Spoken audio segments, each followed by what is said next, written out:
बिस्मिल्लाहिर्रहमानिर्रहीम व्यूअर्स अस्सलाम वालेकुम। ग्लोबल रिव्यू के अगले एपिसोड के साथ मैं चौधरी इम्तियाज हुसैन बड़ाइच आपकी खिदमत में फिर हाजिर हूँ। जिस तरह आपने देखा कि हम मुख्तलिफ टॉपिक्स पे बात करते रहते हैं, हमारे जो गेस्ट होते हैं उस हिसाब से हम उनको इस पे शामिल करते हैं। अगर पॉलिटिकल मैटर्स हो तो पॉलिटिकल फील्ड से रिलेटेड जो हमारे एनालिस्ट हैं उनसे बात करते हैं। अगर वो कोई इकोनॉमिकल मैटर्स हैं या कोई बजटरी मैटर्स हैं तो उसके अंदर हम इकोनॉमिस्ट को और हम जो फाइनेंशियल एक्सपर्ट्स हैं उनको शामिल करते हैं। इसी तरह सोशल एक्टिविस्ट जो है उनको शामिल किया जाता है। तो आज बड़ी खुशी की बात है कि हमारे साथ जो खातून मुझे माशाल्लाह टीचर्स ट्रेनर भी हैं, कॉर्पोरेट ट्रेनर्स भी हैं, इसके अलावा स्पेशल स्किल्स डेवलपमेंट है ऑफ टॉडलर्स। ये एक स्पेशलाइज्ड फील्ड है, मेरा ख्याल है इस पे बहुत कम लोग हमें पाकिस्तान में मिलेंगे, या यूँ कह लें कि शायद कम लोगों को इस तरफ फोकस उन्होंने किया होगा या उनको पता लगा होगा। तो ये एक बड़ी अहम फील्ड है कि टॉडलर्स को कैसे डेवलप किया जाए, उनकी नर्चरिंग कैसे की जाए। तो माशाल्लाह हमारे साथ जो मैं मारिया जो हैं ये इस फील्ड की स्पेशलिस्ट हैं और कई सालों से इसके ऊपर काम कर रही हैं और प्रैक्टिकली इनको इसके ऊपर काफ़ी एक्सपीरियंस। तो इस लिहाज से we are lucky enough that कि हम इनसे इसके बारे में पूछेंगे ये क्या एरिया है। तो मेन टॉपिक जो हमारा है वो आज है करेक्टर बिल्डिंग। क्योंकि आपने देखा होगा कि दुनिया में जो भी शख्स आता है वो शख्स तो होता ही है, लेकिन उसको सही मानों में इंसान बनाने के लिए ज़रूरी होता है कि उसकी करैक्टर बिल्डिंग की जाए। यानी सिटीजन बनाने के लिए एक कानून का पाबंद, कानून को अवॉइड करने वाला, एक जिम्मेदार बाप बनाने के लिए, एक जिम्मेदार बेटा बनाने के लिए, एक जिम्मेदार भाई बनाने के लिए, एक जिम्मेदार बहन, जिम्मेदार बीवी या माँ बनाने के लिए ज़रूरी है कि उनकी करैक्टर बिल्डिंग की जाए। अब करैक्टर बिल्डिंग जो है उसकी मुख्तलिफ स्टेजेस हैं, तो इसके ऊपर भी आज हम तफसील से बात करेंगे। मैं मारिया से रिक्वेस्ट करता हूँ कि थोड़ा सा ब्रीफली व्यूअर्स के लिए अपना एक इंट्रोडक्शन दे दें अपने अंदाज में, ताकि व्यूअर्स जो है उनको अंदाज़ा हो कि आपका जो बैकग्राउंड है उसको जान सके थोड़ा सा। जी अस्सलाम वालेकुम। शुक्रिया बहुत बहुत डॉक्टर साहब आपका। और मेरा ताल्लुक शोबा तदरीस से रहा है, तकरीबन 15 ईयर्स से 15 सालों से वाबस्ता हूँ दर्स व तदरीस से, बहसियत उस्ताद, बहसियत प्रिंसिपल, बहसियत टीचर, बहसियत ट्रेनर, तमाम शोबों में काम किया। और उसके बाद एक बात को बहुत शिद्दत से महसूस किया कि हमारे यहाँ नर्चरिंग पर तवज्जो कम है। हम चाहते हैं कि एजुकेशन हासिल कर ले बच्चा, डिग्रीज हों, सर्टिफिकेट्स हों, बट हम कैरेक्टर बिल्डिंग पे नहीं जाते। तो फिर सोचा कि इस पे कहाँ से काम शुरू किया जाए। तो वो बेहतरीन जो तरीका था जहाँ से आउटपुट मिल सकता था वो था टॉडलर्स। 0 till 6 या 8 एज ईयर्स तक की जो एज है वो वंडरफुल एज है फॉर लर्निंग, ऑल डोमेन्स में लर्निंग के लिए। तो फिर वहाँ से काम शुरू किया और तकरीबन 9 साल से इस खास फील्ड में काम कर रही हूँ। चलिए आपसे अब आज हम इस्तेफादा करते हैं कि आपका ये जो एक्सपीरियंस है उसमें आपको कैसा रहा, रिस्पॉन्स कैसा था लोगों का, और जो करैक्टर बिल्डिंग देखिए, ये करैक्टर बिल्डिंग तो एक बहुत बड़ा एक मैं समझता हूँ कि एक लिहाज से जिहाद है। किसी भी कौम को बनाने में जब तक उसका करैक्टर बिल्ड नहीं करेंगे उस वक्त तक वो अच्छे शहरी नहीं बनते ना। जब अच्छे शहरी नहीं बनते तो ज़ाहिर बात है कि फिर बड़ा मुश्किल होता है कि उनको किसी भी अगर रोल में ले जाएं। अगर वो टीचर बनेगा तब भी अच्छा टीचर नहीं बनेगा क्योंकि उसका करैक्टर बिल्डिंग नहीं हुआ हुआ। अगर वो ऑफिसर बनेगा अच्छा ऑफिसर नहीं बनेगा। अगर डॉक्टर है या वकील है या जज है या आर्मी का ऑफिसर है, तो वो जो शख्सियत उसकी है, वो जैसी शख्सियत है उस वैसे प्रोफेशनल नजर आएगा। तो अच्छा प्रोफेशनल बनने के लिए जरूरी है, अच्छी पर्सनैलिटी जरूरी है, और अच्छी पर्सनैलिटी के लिए करैक्टर बिल्डिंग जरूरी है। तो लेट्स स्टार्ट में हम टॉडलर से शुरू कर देते हैं कि हमें ये बताइए कि टॉडलर जो है ये क्या चीज़ है, किस एज के ग्रुप के बच्चों को कहते हैं, और उसमें आप क्या उस पर कंट्रीब्यूट कर रहे हैं, थोड़ा सा उसमें बता दीजिए। 0 till 8 यानी पैदाइश से लेके 8 साल की उम्र तक का जो बच्चा है उसे हम टॉडलर कहते हैं। और ये अर्ली एजुकेशन वाली, अर्ली चाइल्डहुड एजुकेशन वाली सिचुएशन होती है जिसमें हम तवज्जो तो बहुत देते हैं अर्ली चाइल्डहुड पर, बट हम इसकी जो नर्चरिंग का जो अंदाज है वो ऐसा नहीं अख्तियार करते जैसा कि होना चाहिए। जो 0 till 8 एज ग्रुप है वो उसका अंदाजा से लगाइए कि वो इंतहाई तेज रफ्तारी से लर्निंग प्रोसेस को कर रहा होता है। हम सब जिंदगी के हर हिस्से में ऑनगोइंग है लर्निंग प्रोसेस, बट ये 0 से 8 इयर्स तक का बच्चा जो है वो इंतहाई तेज रफ्तारी से बड़ी स्पीड के साथ कंसीव कर रहा होता है चीजों को, लर्न करता है। बिल्कुल ठीक। एक दिन में तकरीबन 6 से 800 वर्ड्स वो एब्जॉर्ब करके उसे यूटिलाइज करना सीख चुका होता है इस एज में। तो इस एज में हमें शायद यही वजह मैम कि ये जो हाफिज़ कुरान में बनते हैं बच्चे आमतौर पे, वो इसी उम्र में शुरू करते हैं हिफ्ज़ करना, क्योंकि वो बड़ी अच्छी उम्र में शुरू करते हैं और बहुत तेजी से हम देखते हैं कि ये मुकम्मल भी कर लेते हैं। हाँ, बिल्कुल ठीक, बिल्कुल सही। तो इस एज ग्रुप में हमें क्या देनी चाहिए? जी जी। आपने इसको पहले तो ये कि आपने कहीं से तरबियत ली होगी यकीनन इसकी, तो आपने इसकी तरबियत कहाँ से ली, थोड़ा उस पर बता दीजिए। अच्छा, मुख्तलिफ इदारों से मुख्तलिफ औकात में सीखने का अमल तो मेरा जारी रहा, बट बेसिक जो अर्ली चाइल्डहुड एजुकेशन थी वो मैंने IBA कराची से हासिल की। इसके बाद मुख्तलिफ इदारों से जो मेरे शहर में मेरे मुल्क में रहे हैं बड़े इदारे, उन तमाम से इस एज ग्रुप के चाहे वो मॉन्टेसरी के हों या अर्ली चाइल्डहुड एजुकेशन के हों या फिर टॉडलर्स एजुकेशन के और साइकोलॉजी के हों, कोशिश की कि वहाँ से कुछ ना कुछ बाकायदा सीखा और फिर इसे इम्प्लीमेंट किया जाए। अच्छा, फिर स्टार्ट आपने कैसे लिया इसको इम्प्लीमेंट करने के लिए, या उसको आप कह लें प्रैक्टिस करने के लिए? आपने कोई अदारा खोला या अदारा ज्वाइन किया, या कैसे हुआ आपका ये सब? मैंने इदारे ज्वाइन किए, पहले NGO ज्वाइन की और उसमें NGO में भी इसी तरह मैंने टॉडलर्स को पढ़ाना शुरू किया। एज अ टीचर मैंने इसे इम्प्लीमेंट करना शुरू किया और एज अ टीचर ये भी एक वंडरफुल एक्सपीरियंस रहा, क्योंकि पहले बड़े बच्चों को भी पढ़ाया सेकेंडरी और वो कैम्ब्रिज सिस्टम में O लेवल A लेवल बच्चों को। उसके बाद जब टॉडलर्स को पढ़ाया तो ये इंतहाई मुश्किल काम था, क्योंकि बड़े बच्चों को तो सिर्फ आप इंस्ट्रक्शंस देते हैं, ICQs देते हैं और उसके बाद वो हो जाता है, बट छोटे बच्चों के साथ ऐसा नहीं होता। वो आपकी इंस्ट्रक्शंस को फॉलो नहीं करते। उनको करवाना जो है उसके लिए मोटिवेट करना पड़ेगा। बिल्कुल सही जी, उनको मोटिवेट करना होता है, उनके मूड के मुताबिक चलना होता है। तो कभी ऐसा भी एक्सपीरियंस हुआ, टफ बच्चा मिला आपको जिसको बड़ा मुश्किल हुआ आपको आगे लेके चलना साथ क्लास के साथ या बाकी बच्चों के साथ?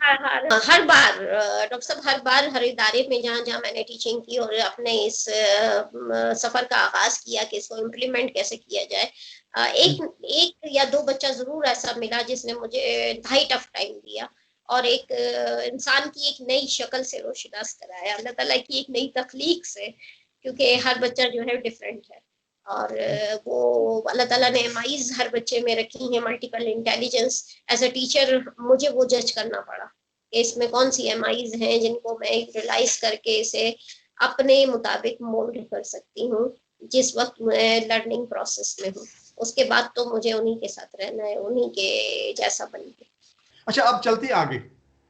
कैरेक्टर बिल्डिंग जो है, क्योंकि बड़ा सेंसिटिव एक एरिया है और इसकी अहमियत जो है ये जो डेवलप कंट्रीज है उनके अंदर तो बहुत ज़्यादा है।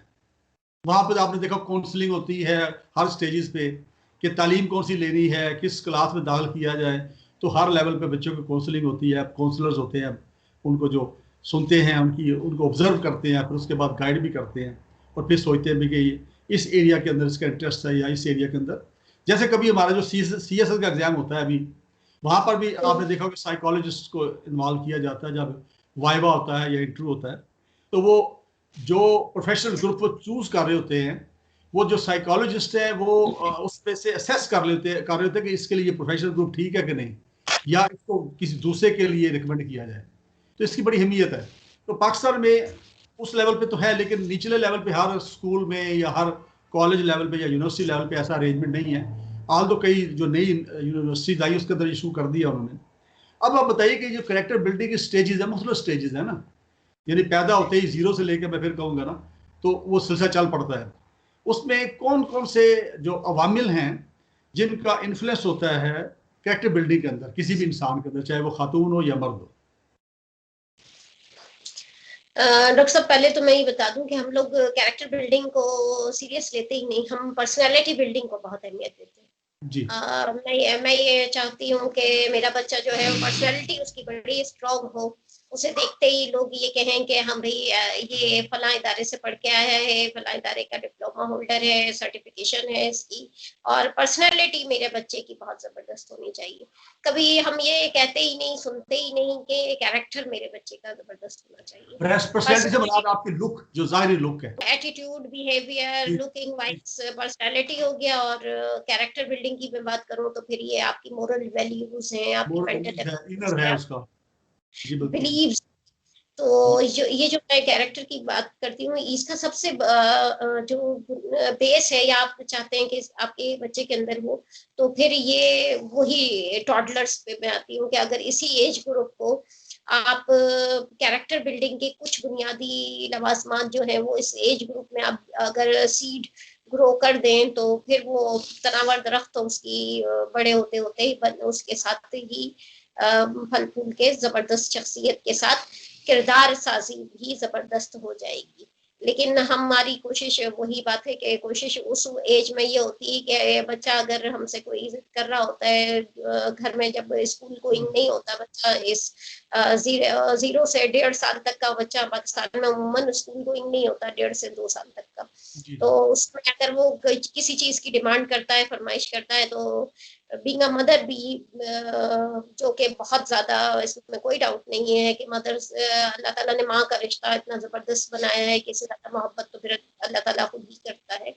लेकिन माँ भी बच्चे को बहलाने के लिए कुछ ऐसे ही चीजें कर देती है जो उसकी किरदार साजी में मुस्बत की बजाय मनफी रोल अदा कर रही होती हैं। जैसे कोई चीज की डिमांड की, उसे डरा दिया, हाँ बिल्कुल सही।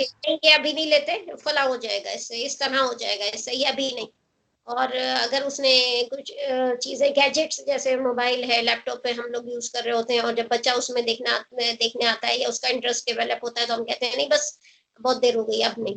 तो हम खुद भी तो उसे घंटों यूज कर रहे हैं, हम खुद भी तो उसे बता रहे हैं, हम अपनी पर्सनैलिटी से सब कुछ शो कर रहे हैं, हमारा किरदार जो है उनके सामने है, और फिर हम उनसे डिमांड करते हैं बेटा आप हमारी बात एक आवाज में सुन लिया करें, या उनसे झूठ बोल देते हैं कई मामलात में कि नहीं भाई अभी इनको ये चीज दिलाई तो इनका गला खराब है। खासतौर पर इस मौसम में बच्चा किसी चीज की डिमांड करता है, जैसे हम लोग खिलाते पिलाते रहते हैं बच्चों को, माशाल्लाह से हमारा माशरा ऐसा है कि हम हर चीज पे तवज्जो देते हैं बच्चे की। तो जब बच्चा बीमार होता है तो हम कहते हैं नहीं बेटा ये नहीं खाना, आपका गला खराब हो जाएगा। वही चीज हम थोड़े दिनों देर बाद दोबारा दे भी देते हैं उसके रोने पे या जिद करने पे। तो ना हमें स्टैंड लेना आता है, ना हमें ये पता चलता है कि, ना हमें ये पता चलता है कि हम जब तो कुछ देर पहले किसी एक खास रीजन बताकर या समझाकर उसको मना कर चुके हैं, तो अब हम कैसे दें, या फिर उसके उसके जिद पर हम उससे झूठ बोलते हैं, और बच्चे को कि ये चीज घर में मौजूद है लेकिन नहीं दी जा रही, या यहाँ ले जाया जा सकता है मुझे लेकिन नहीं लेके जाया जा रहा। तो हमारी शख्सियत के दोनों पहलू उसके सामने होते हैं। फिर हम कैसे कह सकते हैं कि हम उसकी पर्सनैलिटी के साथ हम उसकी कैरेक्टर बिल्डिंग भी कर रहे हैं। हम तो जस्ट अपनी तालीम से, अपने निज़ाम तालीम से, अपने उस्तादों के रवैयों से, सबसे, पेरेंट्स से, हम सब सिर्फ पर्सनैलिटी बिल्डिंग करते हैं, कैरेक्टर की तरफ तो हम जाती ही, क्योंकि उसके लिए बैठे। हमारे साहब मैंने मेरी एक वीडियो पड़ी होगी मेरा ख्याल उसके ऊपर, यूट्यूब के ऊपर, इसी टाइटल के साथ, करेक्टर बिल्डिंग के टाइटल से ना, उसमें मैंने मुख्तलिफ जो सेगमेंट्स हैं या मुख्तलिफ जो फेजेस हैं हमारी सोसाइटी के अंदर करेक्टर बिल्डिंग की, उसको मैंने, चूंकि मैं ज़ाहिर है आपकी तरह साइंटिस्ट तो हूँ नहीं और इस फील्ड का एक्सपर्ट भी नहीं हूँ, मैं तो एक वकील आदमी हूँ और आम मतलब क्या जियो पॉलिटिकल एनालिस्ट हूँ, तो इस लिहाज से मैं अपनी ऑब्जर्वेशन बेस पे मैंने उसके ऊपर थोड़ा बहुत मैंने बयान किया, जिसमें एक तो यही था कि यानी करेक्टर बिल्डिंग के अंदर किन किन का क्या रोल है, यानी पेरेंट्स का क्या रोल है, बड़े बहन भाइयों का क्या रोल है, क्लास फेलोज का रोल क्या है, टीचर्स का क्या रोल है, कोलीग्स का क्या रोल है, और फिर स्टेट का क्या रोल है, जो स्टेट हमारी हुकूमतें हैं उनको क्या करना चाहिए इसके लिए, ठीक है। फिर हमारे जो मजहबी जो हमारे स्कॉलर्स हैं, उलमा कराम है जो रिलीजियस तालीम देते हैं, और उनका क्या रोल है इसके अंदर। अच्छा, अब जो मैंने जो नतीजा अखज़ किया है कि हम तकरीरें बड़ी अच्छी करते हैं, मतलब मैं भी, मेरी वीडियो पर अगर आप सुने तो आपके ये फरिश्ता बोल रहा है, ठीक है ना, और किसी और की भी सुने तो आपको ऐसे लगेगा कि बोलते हम हमेशा अच्छे, लेकिन प्रैक्टिस नहीं है, और जिसको हम कहते हैं एजुकेशन है, ट्रेनिंग नहीं है, तालीम है, तरबियत नहीं है, इबादत हैं, वो तारी नहीं की हुई हमने उसके ऊपर। यानी इबादत का जो पर्पस था, ऑब्जेक्टिव जो था इबादत का, 5 वक्त नमाज का मकसद सिर्फ एक्सरसाइज करना तो नहीं है ना, उसको उसका एक ऑब्जेक्टिव है ना। अच्छा, वो अपने ऊपर तारी नहीं किया हुआ। तो ये जो सोसाइटी हमारी, इसको प्रैक्टिस की तरफ कैसे ले जाएं हम। यानी तकरीरें तो हो रही हैं, एक कहते हैं ना, आप कहा करते हैं कि जी बाई एग्जाम्पल आपने देना है ना, कि लोगों को बताना है। मतलब मैं अगर बाप हूँ, मैं अगर बड़ा भाई हूँ, मैं अगर अंकल हूँ, तो मेरे जो छोटे होंगे, मेरे घर के अंदर जो बच्चे हैं, वो बाई एग्जाम्पल मुझे देखे ना कि मैं कैसा हूँ। मैं सिगरेट तो नहीं पीता, मैं कोई शराब तो नहीं पीता, मैं कोई झूठ गलत बयानी तो नहीं करता, मैं कोई डाका चोरी तो नहीं, या मैं करप्शन तो नहीं करता। ये प्रैक्टिकली वो देखेंगे ना। तो जब बच्चे जो हैं प्रैक्टिकली, मेरा बिलीव है कि अगर एक बाप जो है सिगरेट नोशी करता है, तो उसके बेटे, मेजोरिटी बेटे जो होंगे वो छुप के पिए बेशक, लेकिन सिगरेट पिएंगे, सिगरेट नोशी करेंगे। तो अमल जो है इसके ऊपर कोई बात कीजिएगा, कैसे किया जाए इसमें। देखिए, ये सवाल तो फिर वो है ना कि जैसे कहते हैं प्रोएक्टिव होना माशरे में।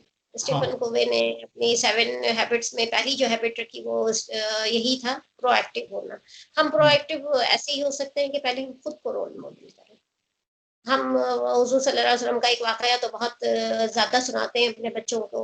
बूढ़ी खातून जो उन पर रोज़ाना कचरा डाला करती थी और एक दिन नज़र ना आई, तो आक़ाए दो आलम ने पूछा कि वो कहाँ है, और फिर इयादत के लिए गए।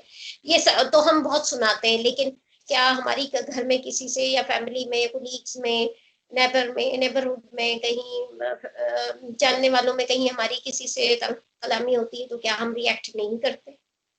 हम इतना अच्छा रिएक्ट करते हैं कि हमारा बच्चा फौरन सीख लेता है कि हमें बदला लेना है, जवाब देना है। जब हम खुद रिएक्ट कर रहे हो, तो फिर वो बच्चे से कैसे कहेंगे कि तुम बर्दाश्त करना सीखो। इसीलिए हुज़ूर सल्लल्लाहु अलैहि वसल्लम ने फरमाया, हदीस मुबारका से बहुत सारे सबूत हैं, एक हदीस मुबारका मुझे बड़ी पसंद है, मैं अक्सर कहती हूँ, उसका जिक्र करती हूँ कि वालिदैन अपनी औलाद को जो कुछ देते हैं, इसमें बेहतरीन अतिया तालीम और तरबियत है। तालीम ही नहीं कहा उन्होंने, कहा तालीम और तरबियत। तरबियत तो जब भी हम दे सकते हैं जब हमारे अपने रूटीन में ये सारी हाँ। चीजें हो। जब मैं खुद रोल मॉडल बनूंगी तो बहरहाल मेरा बच्चा किसी ना किसी आदत को तो फॉलो करेगा। अगर मैं रोल मॉडल नहीं हूँ और तवक्का रखूं कि वो बेहतरीन इंसान बनकर सामने आ जाए, तो ये पॉसिबल नहीं है।